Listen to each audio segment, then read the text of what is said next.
Selamat datang di channel Dengarkan Buku.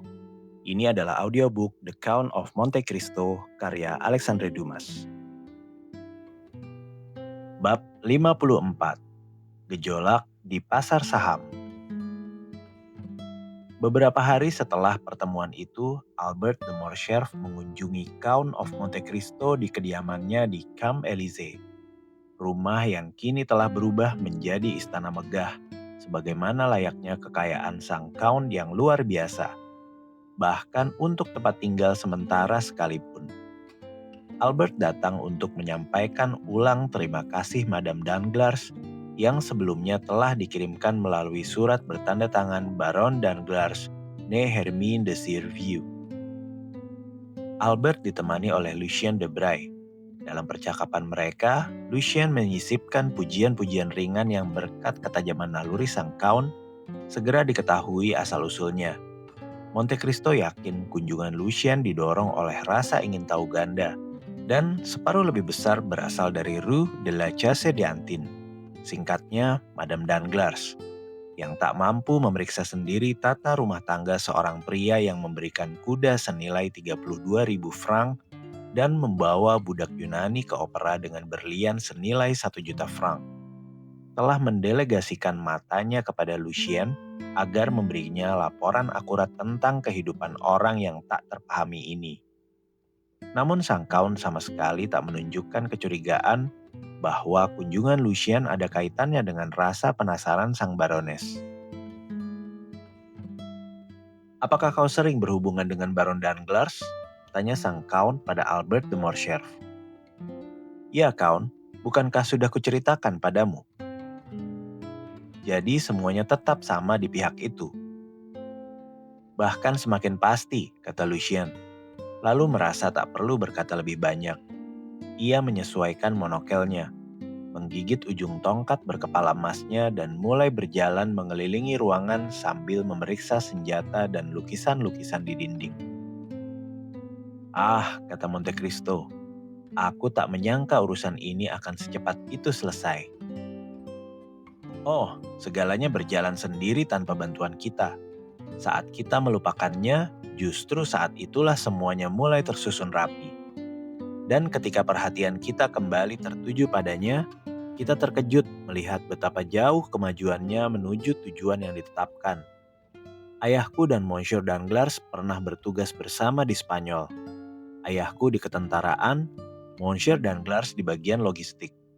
Di sanalah ayahku yang hancur akibat revolusi dan Monsieur Danglars yang sejak awal tak punya warisan apapun meletakkan dasar kekayaan masing-masing."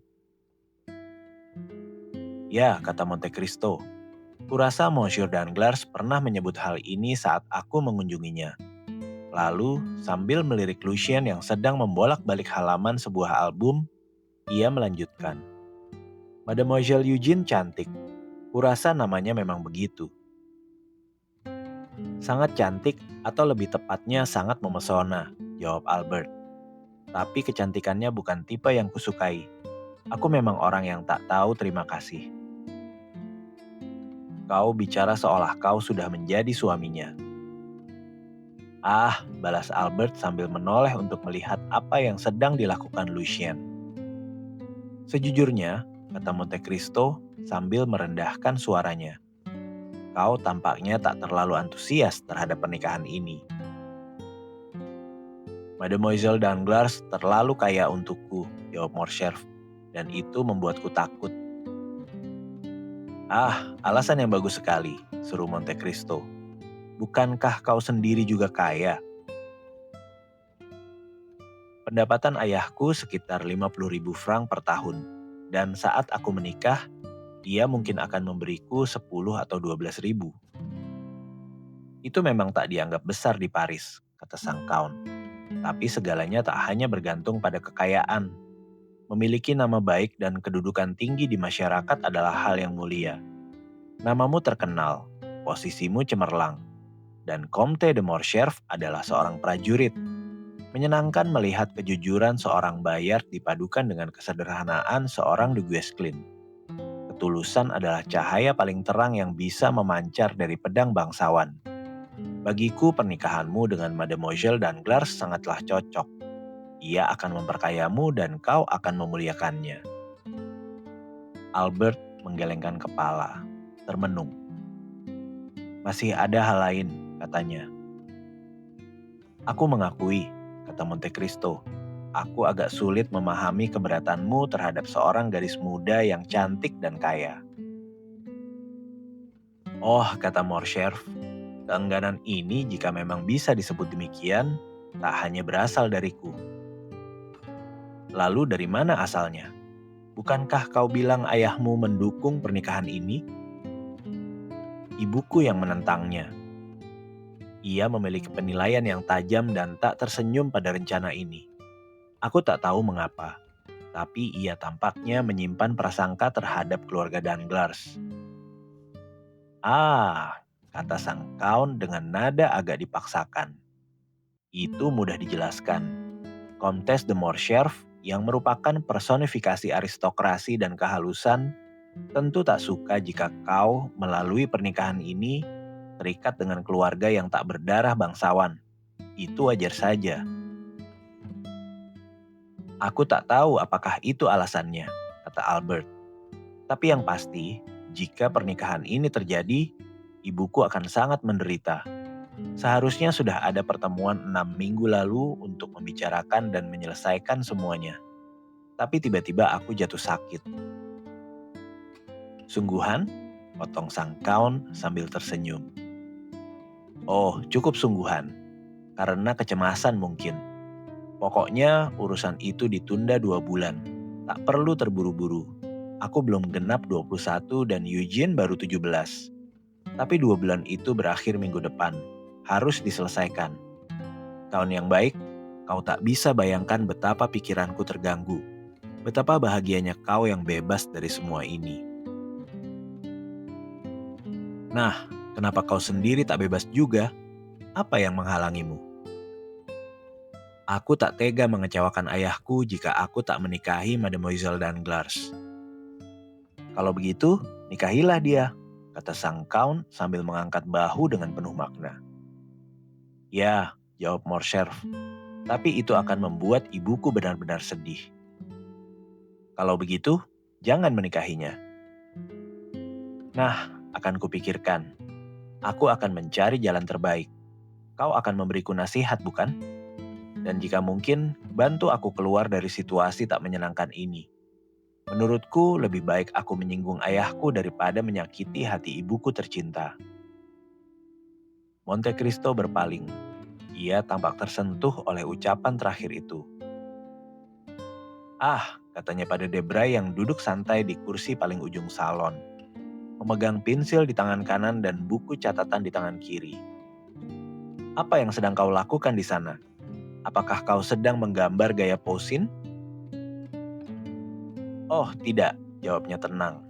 Aku terlalu mencintai seni untuk berani mencoba hal semacam itu.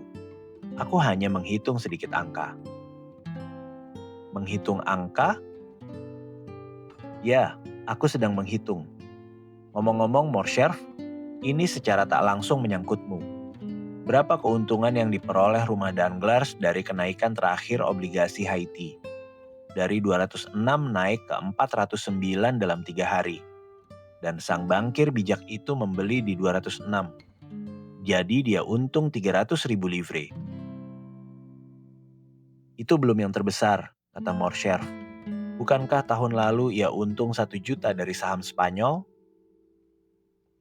Sahabatku, kata Lucien, ini Count of Monte Cristo yang akan mengatakan kepadamu, seperti kata orang Italia, denaro è santità, meta della meta. Saat ku dengar hal-hal semacam itu, aku hanya mengangkat bahu dan diam saja. Tapi tadi kau bicara soal obligasi Haiti, tanya Monte Cristo. Ah, Haiti, itu soal lain. Obligasi Haiti adalah écarté-nya pasar saham Prancis. Kita boleh suka boylot, senang bermain whist, terpesona pada Boston. Tapi kita selalu kembali ke écarté. Itu bukan sekedar permainan, itu hors d'oeuvre. Monsieur Danglars menjual kemarin di 405 dan mengantongi 300.000 franc. Kalau ia menunggu sampai hari ini, harganya jatuh ke 205. Jadi alih-alih untung 300.000 franc, ia malah rugi 20 atau 25.000. Apa penyebab penurunan tiba-tiba dari 409 ke 206? Tanya Monte Cristo.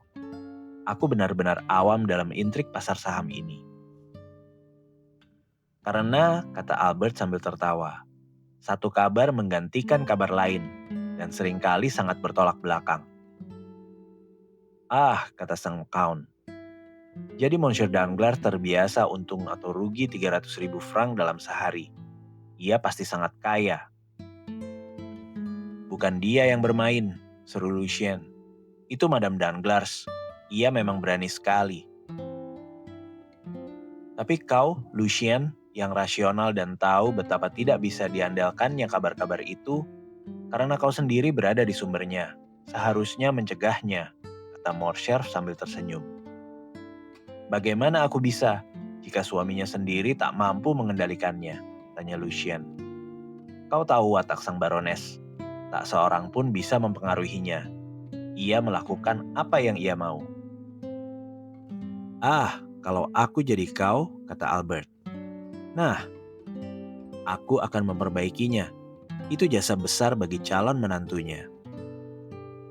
Bagaimana caranya? Ah, gampang saja. Aku akan memberinya pelajaran. Pelajaran? Ya, posisimu sebagai sekretaris menteri memberimu otoritas besar dalam soal kabar politik. Setiap kali kau bicara, para maklar saham langsung mencatat setiap katamu. Buat ia rugi 100.000 franc, itu akan mengajarinya kehati-hatian. Aku tak mengerti, gumam Lucien. Padahal jelas sekali, jawab pemuda itu dengan polos tanpa kepura-puraan. Bisikan padanya suatu pagi kabar luar biasa, kabar telegraf yang hanya kau yang tahu. Misalnya bahwa Henry keempat terlihat kemarin di rumah Gabriel. Pasar akan melesat. Ia akan membeli banyak dan pasti rugi besar saat Beauchamp mengumumkan esok harinya di surat kabarnya. Kabar yang beredar dari sumber terpercaya bahwa Raja terlihat kemarin di rumah Gabriel sama sekali tak berdasar. Kami pastikan Yang Mulia tak pernah meninggalkan Pont Neuf. Lucien tersenyum tipis. Monte Cristo, meski tanpa acuh, tak melewatkan sepatah pun dari percakapan ini. Matanya yang tajam bahkan membaca rahasia tersembunyi dalam sikap gugup sang sekretaris. Keraguan yang sama sekali luput dari perhatian Albert, tapi membuat Lucien memperpendek kunjungannya. Ia jelas tak nyaman. Saat berpamitan, sang Count berbisik sesuatu padanya, dan Lucien menjawab, dengan senang hati, Count, aku menerimanya. Setelah Lucien pergi, sang Count kembali pada Morcerf muda. Setelah dipikir-pikir, katanya, apakah kau tak merasa salah telah membicarakan calon ibu mertuamu di depan Monsieur Debray? Count yang baik, kata Morcerf. Kumohon jangan terlalu cepat menyebut gelar itu. Tanpa berlebihan, apakah ibumu benar-benar sangat menentang pernikahan ini? Sangat. Barones jarang datang ke rumah kami, dan ibuku kurasa hanya mengunjunginya 2 kali seumur hidup. Kalau begitu, kata sang Count, aku berani bicara terus terang padamu. Monsieur Danglars adalah bankirku. Monsieur de Villefort telah membanjiriku dengan keramahan sebagai balasan atas jasa kecil yang kebetulan bisa kuberikan. Dari semua ini aku memperkirakan akan datang longsoran undangan makan malam dan pesta. Agar tak dianggap lancang dan juga agar lebih dulu mengambil inisiatif, aku berpikir, jika kau setuju, untuk mengundang Monsieur dan Madame Danglars serta Monsieur dan Madame de Villefort ke rumah pedesaanku di Athil. Tapi jika aku juga mengundang kau dan Comte serta Comtesse de Morcerf, acara ini akan tampak seperti pertemuan perjodohan, atau setidaknya begitu yang akan dipikirkan Madame de Morcerf, terutama jika Baron Danglars berkenan membawa putrinya. Dalam hal itu, ibumu akan membenciku, dan itu sama sekali tak kuinginkan. Sebaliknya, aku sangat ingin mendapat penghargaannya. Sungguh Count, kata Morcerf, aku berterima kasih atas kejujuranmu dan dengan senang hati menerima pengecualian yang kau usulkan. Kau bilang kau ingin mendapat pendapat baik ibuku. Aku jamin kau sudah memilikinya lebih dari cukup. Menurutmu begitu? Tanya sang Count dengan tertarik. Oh, aku yakin. Kami membicarakanmu selama 1 jam setelah kau pergi hari itu. Tapi kembali ke topik semula. Jika ibuku tahu perhatianmu ini dan aku akan memberitahunya, aku yakin ia akan sangat berterima kasih. Memang benar ayahku akan sama marahnya. Sang Count tertawa. Nah, katanya pada Morcerf, tapi kurasa ayahmu bukan satu-satunya yang marah. Monsieur dan Madame Danglars pasti menganggapku sangat tak sopan. Mereka tahu aku akrab denganmu, bahwa kau salah satu kenalan Parisianku yang paling lama. Tapi mereka tak akan menemukanmu di rumahku. Mereka pasti akan bertanya, mengapa aku tak mengundangmu. Pastikan kau punya alasan kuat yang masuk akal dan sampaikan padaku lewat surat.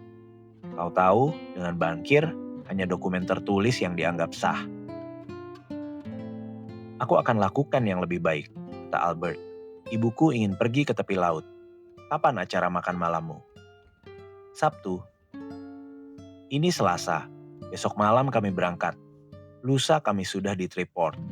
Sungguh Count, kau punya cara luar biasa membuat orang merasa nyaman. Kau terlalu memujiku.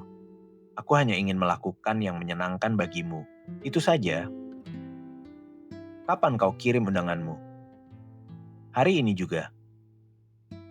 Baik, aku akan segera menemui Monsieur Danglars dan memberitahunya bahwa ibuku dan aku harus pergi dari Paris besok. Aku belum bertemu denganmu, jadi aku tak tahu apa-apa tentang makan malammu. Alangkah bodohnya kau. Bukankah Monsieur Debray baru saja melihatmu di rumahku? Ah, benar. Aturlah begini, aku sudah bertemu denganmu dan mengundangmu tanpa basa-basi. Lalu kau langsung menjawab bahwa kau tak mungkin datang karena akan pergi ke Treport. Baiklah, beres. Tapi kau akan mengunjungi ibuku sebelum besok kan? Sebelum besok, itu sulit. Lagi pula aku akan mengganggu persiapan keberangkatan kalian. Nah, kau bisa lakukan yang lebih baik. Sebelumnya kau hanya pria menawan. Tapi jika kau menerima usulanku, kau akan jadi pria yang memesona. Apa yang harus kulakukan untuk mencapai kemuliaan itu? Hari ini kau bebas, makan malamlah bersama kami. Hanya kau, ibuku, dan aku. Kau nyaris belum mengenal ibuku. Ini kesempatanmu mengamatinya lebih dekat. Ia wanita luar biasa. Sayang tak ada wanita lain sepertinya yang 20 tahun lebih muda. Kalau ada, aku jamin segera akan ada Comtesse dan Vicomtesse de Morcerf. Ayahku tak akan kau temui. Ia sedang bertugas resmi dan makan malam bersama kepala referendaris. Kita akan membicarakan perjalanan kita dan kau yang telah melihat seluruh dunia akan menceritakan petualanganmu, termasuk kisah gadis Yunani cantik yang kau bawa ke opera malam itu. Yang kau sebut budakmu tapi kau perlakukan seperti putri. Kita akan berbicara dalam bahasa Italia dan Spanyol. Ayo, terimalah undanganku dan ibuku akan berterima kasih. 1000 terima kasih, kata sang Count. Undanganmu sangat ramah, tapi sayang sekali aku tak bisa menerimanya. Aku tak sebebas yang kau kira. Justru sebaliknya, aku punya janji yang sangat penting. Ah, hati-hati. Baru saja kau mengajariku cara menolak undangan makan malam dengan elegan. Aku butuh bukti nyata bahwa kau memang sudah punya janji. Aku memang bukan bankir seperti Monsieur Danglars, tapi aku sama tidak percayanya dengannya. Aku akan buktikan, jawab sang Count sambil membunyikan bel. Kata Morcerf, ini kali kedua kau menolak makan malam dengan ibuku. Jelas kau ingin menghindarinya. Monte Cristo terkejut. Oh, jangan katakan begitu, katanya. Lagi pula inilah buktinya. Baptistin masuk dan berdiri di ambang pintu. Kau tak tahu aku akan datang kan? Kau orang yang begitu luar biasa, sampai aku tak berani menjamin apapun. Bagaimanapun aku tak bisa menebak kau akan mengundangku makan malam. Memang tidak. Nah, dengar Baptistin, apa yang kuperintahkan padamu tadi pagi saat kau masuk ke laboratoriumku? Untuk menutup pintu bagi tamu begitu jam menunjukkan pukul 5, jawab Sang Vale. Lalu, kaun yang baik, kata Albert. Tidak, tidak. Aku ingin menghilangkan reputasi misterius yang kalian berikan padaku. Viscount yang baik, melelahkan terus berperan seperti Manfred.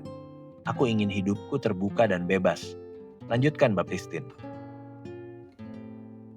Lalu hanya menerima Mayor Bartolomeo Cavalcanti dan putranya. Kau dengar? Mayor Bartolomeo Cavalcanti, salah satu keturunan bangsawan Italia paling tua, yang namanya dirayakan Dante dalam Inferno Canto 10. Kau ingat kan? Lalu putranya Andrea, pemuda menawan seusiamu Viscount, bergelar sama sepertimu, yang kini memasuki dunia Paris dengan dukungan jutaan franc ayahnya. Sang mayor akan membawa putranya malam ini, Il Contino, seperti kami sebut di Italia, dan menitipkannya padaku. Jika ia layak, aku akan bantu sebisaku. Kau akan bantu juga kan? Tentu saja, jadi Mayor Cavalcanti ini sahabat lamamu? Sama sekali tidak. Ia bangsawan Italia sejati, sopan, rendah hati dan menyenangkan, seperti yang sering ditemui di Italia, keturunan keluarga kuno. Aku pernah bertemu dengannya di Florence, Bologna, dan Lucca. Kini ia memberitahuku kedatangannya di Paris. Kenalan perjalanan selalu punya hak tertentu atas kita. Mereka berharap mendapat keramahan yang sama seperti yang pernah kau berikan secara kebetulan. Seolah kebaikan sesaat itu bisa menumbuhkan ikatan abadi. Mayor Cavalcanti yang baik ini datang untuk melihat Paris lagi, yang dulu hanya sempat ia lewati saat Perang Napoleon dalam perjalanan ke Moskow. Aku akan jamu dia dengan baik. Ia akan menitipkan putranya padaku. Aku berjanji akan mengawasinya. Biarkan ia mengikuti jalan kebodohannya dan setelah itu tugasku selesai. Tentu saja, jelas kau mentor teladan, kata Albert. Sampai jumpa, kami kembali minggu. Ngomong-ngomong, aku dapat kabar dari Franz. Oh ya? Apakah ia masih bersenang-senang di Italia? Kurasa begitu, tapi ia sangat merindukan kepergianmu. Katanya kau adalah matahari Roma, dan tanpamu segalanya gelap dan suram. Bahkan mungkin ia bilang hujan terus-menerus. Jadi pendapatnya tentangku membaik? Tidak juga, ia masih menganggapmu makhluk paling misterius dan tak terpahami. Pemuda yang menyenangkan, kata Monte Cristo. Aku langsung tertarik padanya sejak malam pertama kami bertemu.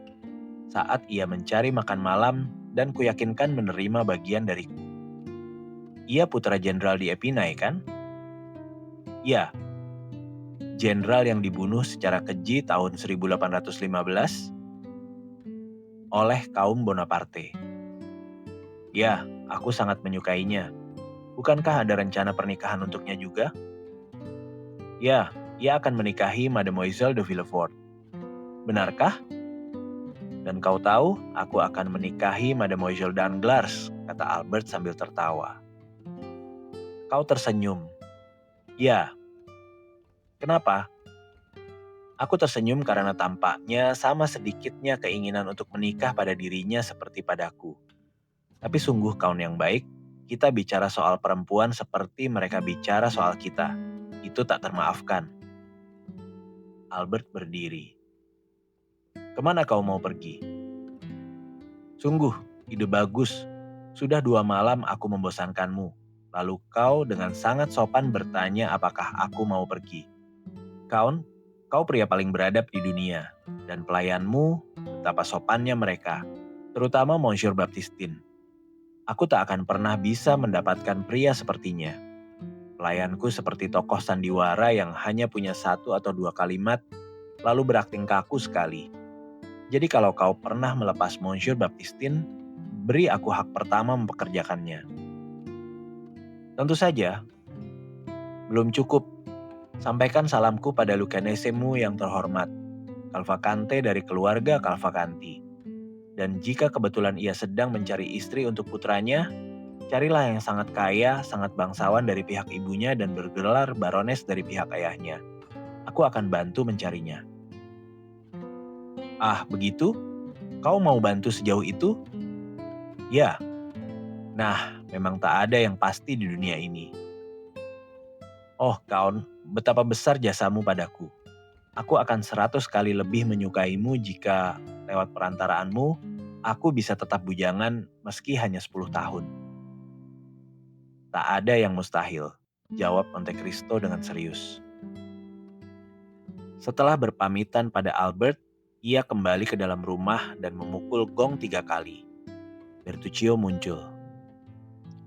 Monsieur Bertuccio, kau tahu aku akan mengadakan jamuan di Agdel pada hari Sabtu? Bertuccio sedikit terkejut. Aku butuh bantuanmu agar semuanya tertata sempurna. Ini rumah yang indah, atau setidaknya bisa dijadikan demikian. Masih banyak yang harus diperbaiki sebelum layak disebut indah yang mulia. Kain gorden dan permadani dindingnya sudah sangat tua. Ganti semuanya, kecuali kamar tidur yang berlapis damask merah. Biarkan kamar itu tetap seperti aslinya. Bertuccio membungkuk. Jangan sentuh tamannya, tapi halaman, ubah sesukamu. Aku lebih suka jika tak seorang pun mengenalinya lagi. Aku akan lakukan yang terbaik untuk memenuhi keinginan yang mulia. Tapi aku ingin tahu, siapa tamu yang akan yang mulia terima? Belum ketentukan, kau tak perlu tahu. Lucullus makan malam bersama Lucullus. Itu cukup. Bertuccio membungkuk lagi dan pergi.